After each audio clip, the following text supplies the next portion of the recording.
ভকত আমাৰ সমাজ ব্যৱস্থাত দেখা যায় সৰু ল'ৰা এজনে ধুতি এখন পিন্ধি থাকিলে গুৰুত্ব নিদিয়ে। এইটো আমাৰ সমাজৰ অতিকৈ ভুল ধাৰণা। বহুতে কয় বোলে সৰু ল'ৰা ভকত নহয়, এইটো ভুল ধাৰণা।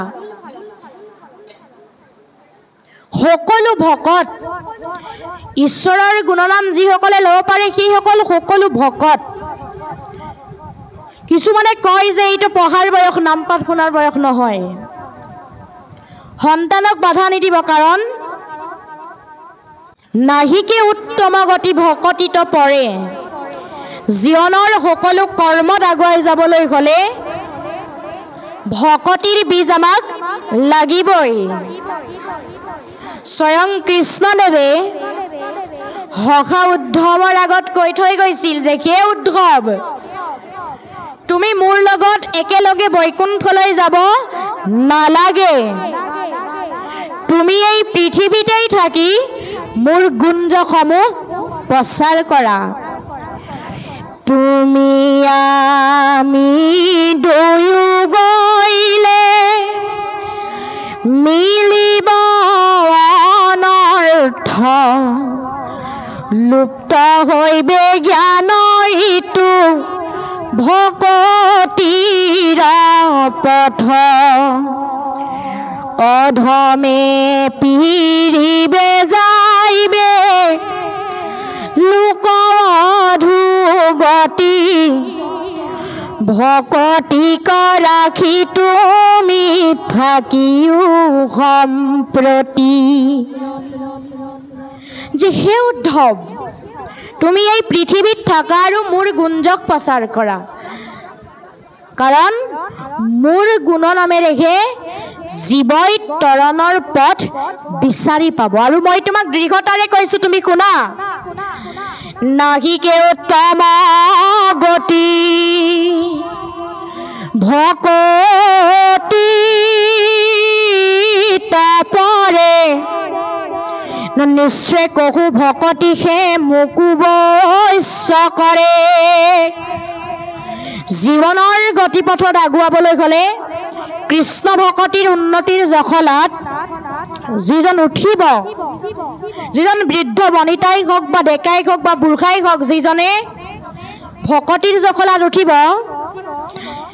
সেইজনৰ আৰু বিপদ বিঘিনিক কাষ চাপিব নোৱাৰে। তেওঁ সমস্ত বিপদৰ পৰা উদ্ধাৰকাৰী প্ৰভু ভগৱন্তই উদ্ধাৰ কৰিব।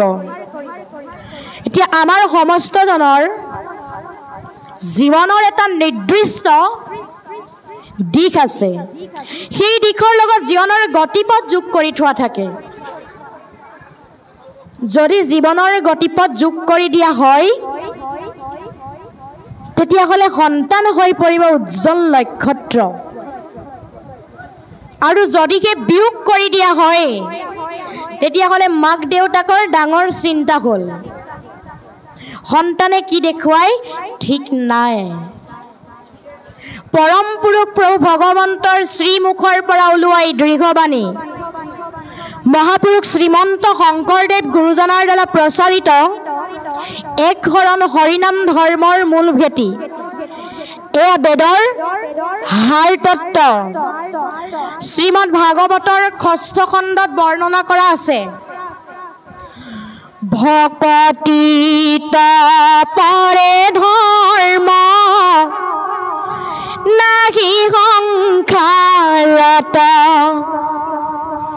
চাৰিও বেদৰ জানা এহি সাৰ তত্ত্ব।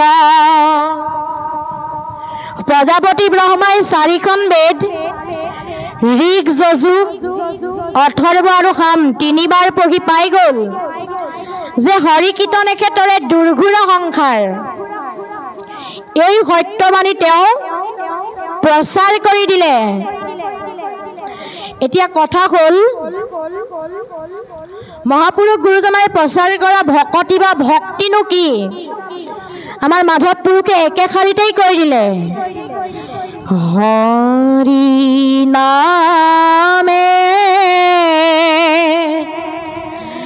হৰি নাম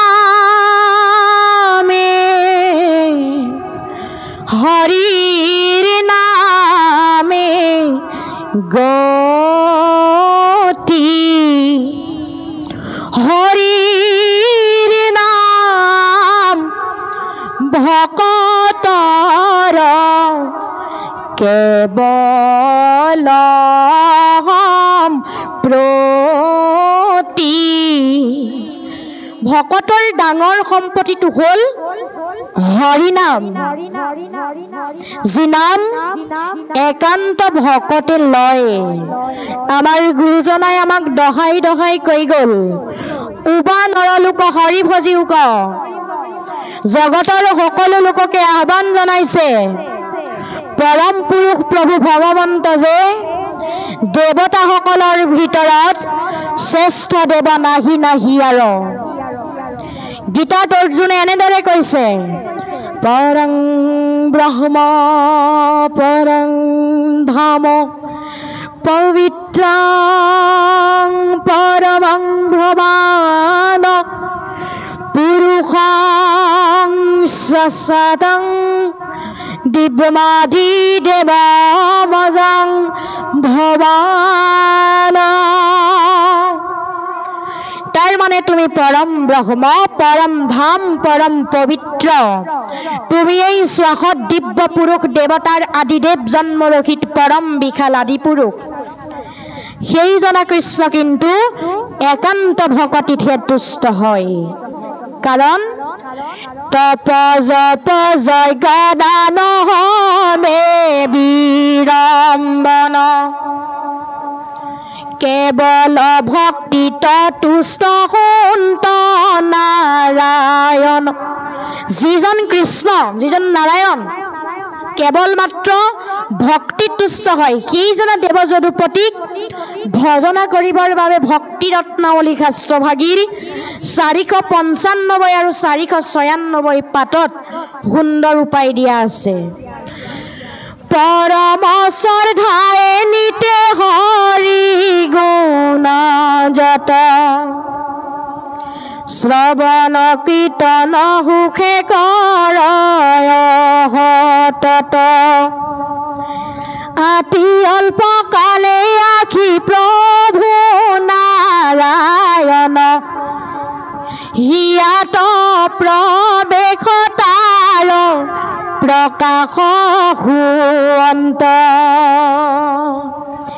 সেইজনা দেৱযদুপতি ভক্তিতহে তুষ্ট হয়, তেওঁকহে আমি ভজনা কৰিব লাগে বুলি ভক্তি ৰত্নাৱলী শাস্ত্ৰভাগীত অতি সুন্দৰভাৱে বৰ্ণনা কৰা আছে।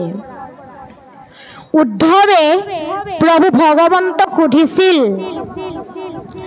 যে হে সখা, তুমি কৈছা যে তোমাক ভজনা কৰিবলৈ ভকতিহে একমাত্ৰ পথ, ভকতিৰ জৰিয়তেহে তোমাক পাই বুলি কৈছা। কিন্তু হে সখা, ঋষিমণি সমস্তৰ দেখোন মতামতবিলাক ভিন্ন ধৰণৰ।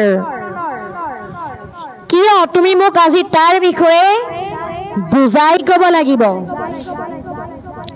হে প্ৰাণ বন্ধু মোক বুলি বুজাই ঋষি সমস্তৰ কিয়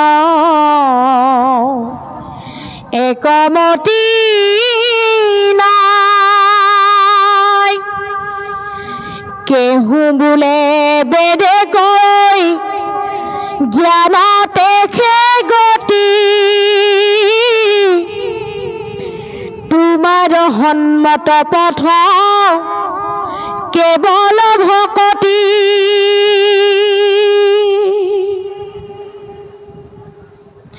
এক বেদ বাক্য কিয় ভৈলমতি ভেদ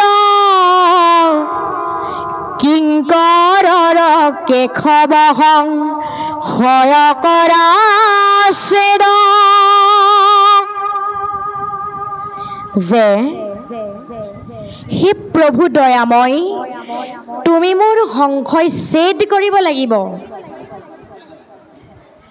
তাৰ পাছত প্ৰভু ভগৱন্ত কৃষ্ণই উদ্ধৱক কৈছে, হে সখী শুনা, মই বিনে বেদে কিছু আনন বখানে সমস্ত বেদৰ তত্ত্ব অৰ্থ সিমানে যাৰ যেন মতি কৰে বেদ কবাখ্যান নিজ গুণ ভকতি কতে যি গুণয়ান নচাৰৈ কৰ্মিক সুখে দুখেৰা ত্ৰিদিনে কৈছে যে সেই সখী যিসকলে ভকতি কৰে সেইসকলেহে মোক পায় ঋষিমুনি সমস্তই যে কৈছে ধ্যান কৰা কোনোবাই কৈছে যজ্ঞ কৰা কোনোবাই কৈছে তপ কৰা এইবিলাকৰ জৰিয়তে মোক পাবা কিন্তু অলপ জটিল হ'ব কিন্তু মোক অতি সোনকালে পাবলৈ হ'লে একমাত্ৰ পথটো হ'ল ভকতি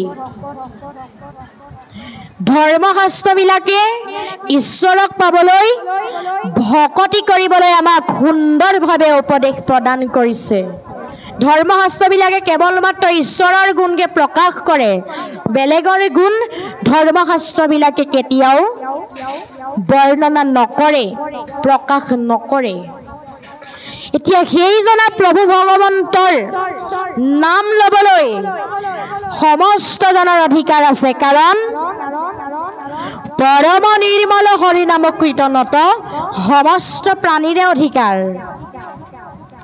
হৰি কীৰ্তনৰ সময়ত হৰি কীৰ্তন গাবলৈ হ'লে সমস্ত জনৰ অধিকাৰ আছে সকলো প্ৰাণীৰ অধিকাৰ আছে হৰি কীৰ্তনৰ বলত হনুমান বান্দৰ হৈও জাম্বৱন্ত ভালুক হৈও ৰামৰ পৰম মিত্ৰ হ'ল দৈত্যকুলত জন্ম প্ৰহ্লাদ বিষ্ণুৰ পৰম ভক্ত হ'ল বিভীষণ ৰাক্ষস কুলৰ হৈও বিষ্ণুৰ পৰম ভক্ত হ'ল এনে সমদৰ্শী হৰি ভকতিয়ে হীন বুলি গণ্য কৰা জনকো হাতী চক্ৰৰ হৰি ৰক্ষা কৰি থাকে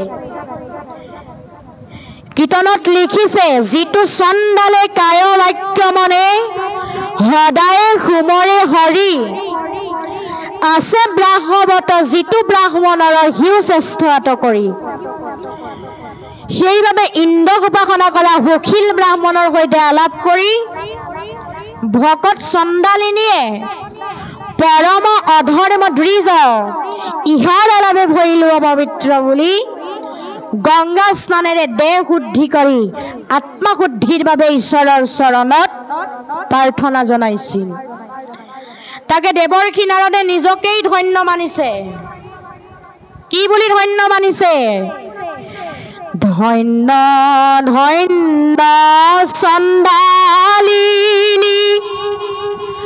মতি তই উত্তম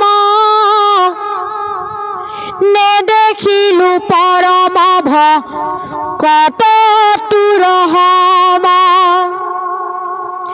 নিশ্চয় জানিলি তই কৃষ্ণ দেৱতাৰ তোৰ দৰ্শনে ভৈলো আমি উদ্ধাৰ ভকতিৰ ইমান মহিমা দেৱৰ্ষি নাৰদে চণ্ডালিনীক দেখিয়েই নিজকেই ধন্য মানি লৈছে আমি সমস্তজনে বহু জন্মৰ কষ্টৰ ফলত এই দেহ লাভ কৰিলোঁ যদি এই দেহ পাই ঈশ্বৰক ভজনা নকৰোঁ অৱশ্যে হইবা ভাই তৰু তৃণ হিলা এতিয়া আমি যদি আমাৰ এই মনুষ্য জীৱনটো কৃষ্ণৰ নাম নোলোৱাকৈ পাৰ কৰি পঠিয়াই দিওঁ তেতিয়াহ'লে আমাৰ এই মনুষ্য দেহ ধৰাৰ কোনো অৰ্থ নাথাকিব প্ৰভু ভগৱন্তৰ প্ৰত্যেক জীৱৰ ওপৰতে এটা ৰহস্য আছে সকলোৰে ওপৰতে আছে আজি নিমন্ত্ৰণ পাই অহা যিসকলে ঈশ্বৰৰ গুণনাম একান্ত মনে গাই দিব বা শুনি দিব সেইসকলৰ হৃদয়ত প্ৰভু ভগৱন্ত বাস কৰিব আৰু প্ৰভু ভগৱন্তই সকলোজনকে সমান সমান পুণ্য দি দিব লাগিব। যদি সকলোজনকেই সমান সমান পুণ্য দি দিবলগীয়া হয় তেতিয়াহ'লে তেওঁৰ যিটো ৰহস্য আছে সেইটো ভেদ হৈ গুচি যাব। ৰহস্যটোনো কি? একে মাক দেউতাকৰে সন্তান, এটা ভাল আৰু এটা বেয়া, একেখন গাঁৱতেই থাকে, এঘৰ ধনী এঘৰ মধ্যবিত্ত এঘৰ দুখীয়া, একেটা পৰিৱেশতেই থাকে, কোনোবা সুখী আৰু কোনোবা দুখী। গণ্ডগোলটো ক'ত লাগিল? তথাপিতো প্ৰভু ভগৱন্তই ব্ৰহ্মাক ক'বলৈ বাধ্য হ'ল যে হে ব্ৰহ্মা, ধৰ্ম আলোচনী সভালৈ অহা সকলোৱেই যদি মোৰ গুণনামবিলাক একান্ত মনে গাই দিয়ে বা শুনি দিয়ে সকলোজনকে মই সমান সমান পুণ্য দিব লাগিব। যদি সকলোকে সমান সমান পুণ্য দিবলগীয়া হয় তেনেহ'লে মোৰ যিটো ৰহস্য আছে সেইটো ভেদ হৈ গুচি যাব। ৰহস্যটোনো কি? ৰহস্য জানে যিটো জনে সততে কীৰ্তন কৰে মোক ধৰি দৃঢ়বত যত্ন বিপৰীত। আজি আপোনাক ইয়াত বহি থাকোঁতে এনেকৈ কৃষ্ণৰ কথা শুনিব লাগিব যাতে আপোনাকৰ হৃদয়লৈ প্ৰভু ভগৱন্ত কৃষ্ণ নিজে নিজেই নামি আহিবলগীয়া হয়। কেনেকৈ নামি আহিব অলপ পাছতেই গম পাই যাব। কৃষ্ণ কথা গাৱে শুনে যিটো শ্ৰদ্ধা কৰি অল্পকালে হিয়াত বেশকুন্ত হৰি।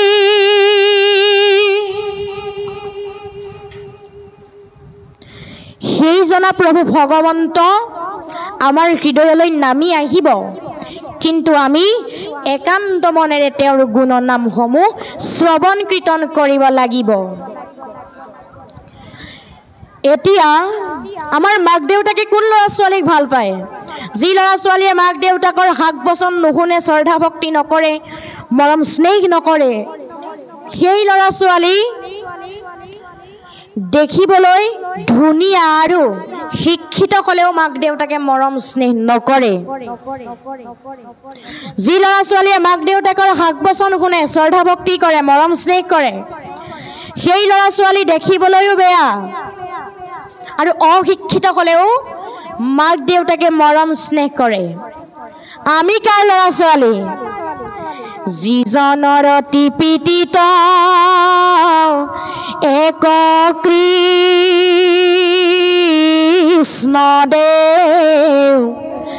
জানিবা সিজন পিতৃ কৃষ্ণ এক দেৱ। সেই কৃষ্ণক পুজিলে প্ৰাপ্য নাগে মাত্ৰ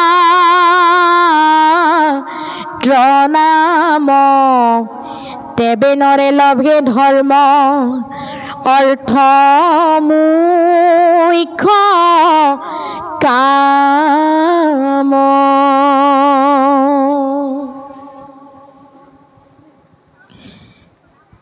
এতিয়া ইয়াতেই সকলোবিলাক আছে। আমি আজি ইয়ালৈ কিয় আহিছোঁ? ভগৱন্তৰ গুণনাম শুনিম বুলিহে আহিছোঁ। কপিল প্ৰভু মাতৃ দেৱাহুতিক কপিল প্ৰভুৱে কৈছিল যে আই তুমি যিমান দিন জীয়াই থাকিবা জীয়া মানুহৰ দৰে জীয়াই থাকিবা। দেৱাহুতি আই কৈছে বোলে বোপাই মৰা মানুহ ক'ৰবাত জীয়াই থাকিব পাৰে জানো? বোলে বহুত আছে আই, শুনা। সাধুৰ সংগে কৃষ্ণ কথা নুশুনে যি নৰ জীৱন্ততে মৰাহিটো অধম পামৰ জীৱন্ততে মৰাহিটো অধম পামৰ আই যিসকলে হৰিণী নাম নুশুনে সেইসকল জীয়াতেই মৰা যিসকলে ঈশ্বৰৰ কৰ্ম নকৰে সেইসকল জীয়াতেই মৰা যিসকল ধৰ্ম আলোচনী সভালৈ নাহে সেইসকল জীয়াতেই মৰা যাৰ হৃদয়ত কাম ক্ৰোধ লোভ মোহ দম্ভ দেশ্য অহংকাৰ হিংসা অসূয়া তিৰস্কাৰ আদি ভাৱবিলাক যিখন হৃদয়ত জাগ্ৰত হৈ আছে সেইখন লেতেৰা হৃদয় সেই লেতেৰা জেগাত কৃষ্ণই বাস নকৰে যিখন হৃদয়ত কৃষ্ণই বাস কৰিব তেওঁক মেডিচিনৰ দৰে কাম কৰিব চেহেৰা ধুনীয়া হ'ব আয়ুস বাঢ়ি যাব প্ৰভু ভগৱন্তই আমাক কৃপা কৰি 100 বছৰ আয়ুসকণ দিছে আমি নিজেই 50 বছৰ কৰি লৈছো নহয়নে বাৰু অখাৰ সংখাৰ নাই ইহাত বিশ্বাস জানি হৰি ভকতিত কৰি অভ্যাস আৰ মনো ঈশ্বৰ আয়ুষত বৰিষ সংখ্যাত অধেক বিফলে যাই জানিবা নিদ্ৰাত বিংশতি বৰিষ আয়ু যায়ু মলন্তে নেয়দহ বৰিষ ধনক উপাৰ্জন্তে বৃদ্ধ কালে যায় শেষ বৰিষ বিংশতি একো কাৰ্য সাধিবেক নাহিকে শকতি একো কাৰ্য সাধিবেক নাহিকে শকতি এই যে 100 বছৰ আয়ুসকণ দিছে তাৰে আধা ফাল নিদ্ৰাতেই যায় বুলি কৈছে 20 বছৰ খেলা ধূলাতেই যায় বুলি কৈছে বিংশতি বৰিষ আয়ু যায় মলন্তে নেয়দশ বৰিষ ধনক উপাৰ্জন্তে ধন উপাৰ্জন কৰোঁতে 10 বছৰ যায় বৃদ্ধকালে যায় শেষ বৰিষ বিংশতি একো কাৰ্য সাধিবাক নাহিকে শকতি বৃদ্ধ বয়সত 20 বছৰ বয়স যায় আৰু একো কাৰ্য কৰিবলৈ আমাৰ গাত শক্তি নাইকিয়া হয় এইদৰেই 50 বছৰ আয়ুস আমি নিজেই কৰিছোঁ কিন্তু প্ৰভু ভগৱন্তই দিছে 100 বছৰ আয়ু যদিকে আমি কৃষ্ণৰ গুণকীৰ্তন একান্তভাৱে কৰোঁ এই 100 বছৰ আয়ুসকণ কিন্তু আমি পাই যাম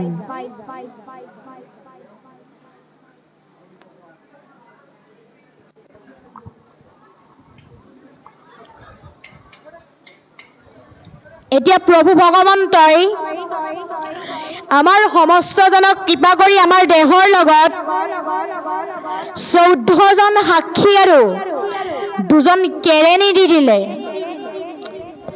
ৰাম কৃষ্ণ হৰি বোলা শুনা ভাই অন্যায় নকৰে মনে ও 14 সাক্ষী কমে যমৰ দেৱান দেখিও কহৰ বক্ষণে দেখিও কহৰ বক্ষণে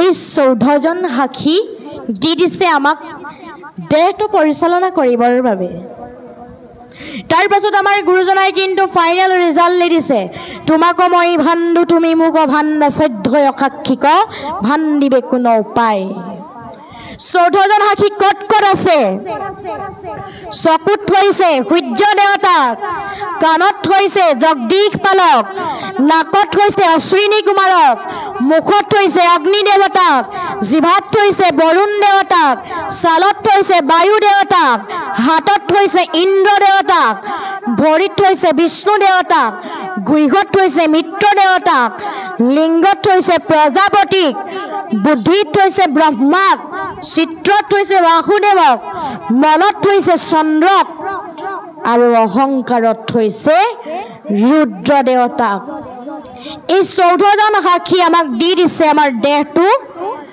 পৰিচালনা কৰি থাকিবৰ বাবে যদিহে আমি কোনো কিন্তু এই 14জন সাক্ষীৰ পৰা বাচিব নোৱাৰো মৃত্যুৰ পাছতো কিন্তু এই 14জন সাক্ষী আমাক খুদাই নেৰিব তেওঁলোকে যিখন আমাৰ ভাল বেয়াৰ সাৰ্টিফিকেট লিখি দিছে সেইখনি সাৰ্টিফিকেট কিন্তু আমাৰ পাছে পাছেই ঘূৰি ফুৰিব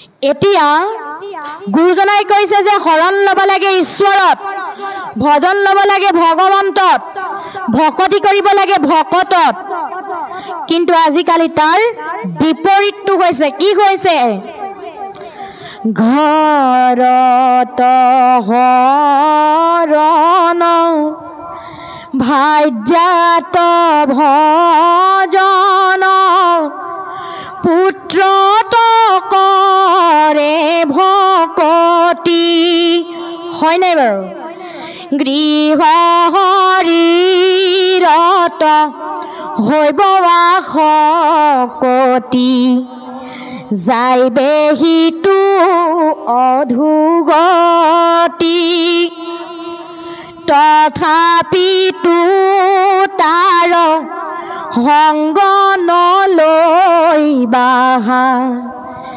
নিষ্ঠে কহু মুনিৰাজ মায়াৰ মনৰ জানিবা যিজন হিতু বৈষ্ণৱৰ বাজ হিতু বৈষ্ণৱৰ বাজ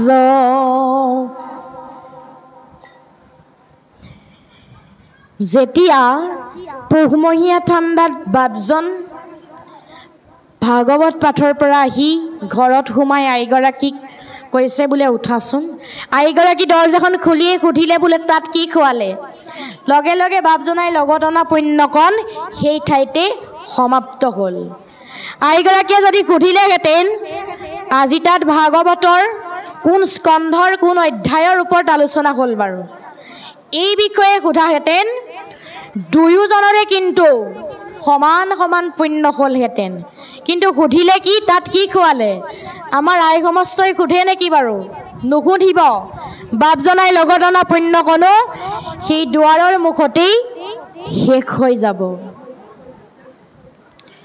এতিয়া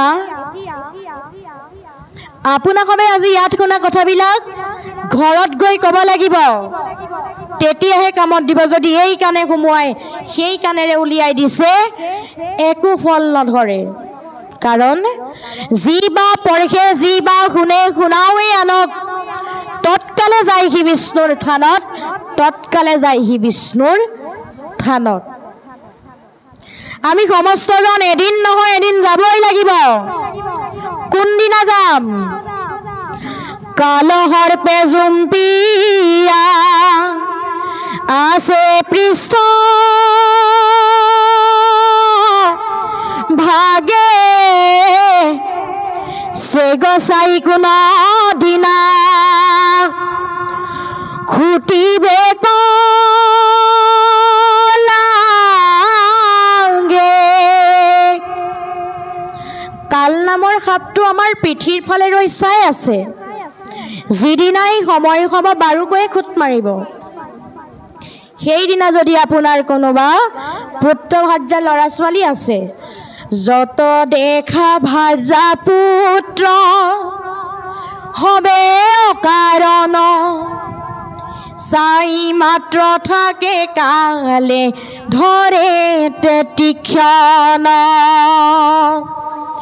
সেইদিনা যদি আপোনাৰ ল'ৰা ছোৱালীকেইটাই কান্দি কয়গৈ মোৰ মা দেউতাক এৰি দিয়ক পইচা 50,000 দিছোঁ জমে এৰি থৈ যাবনে বাৰু নাভাবি ভিখাৰী যাম বুদ্ধিৰ বলত নাভাবি ভিখাৰী যাম ধনৰ বলত আমি এদিন নহয় এদিন যাবই লাগিব যিদিনা আমাৰ এই নৰ শৰীৰৰ পৰা বৈকুণ্ঠপতি ওলাই গুচি যাব সেইদিনা আমাৰ দেহটো কেনেকৈ থাকিব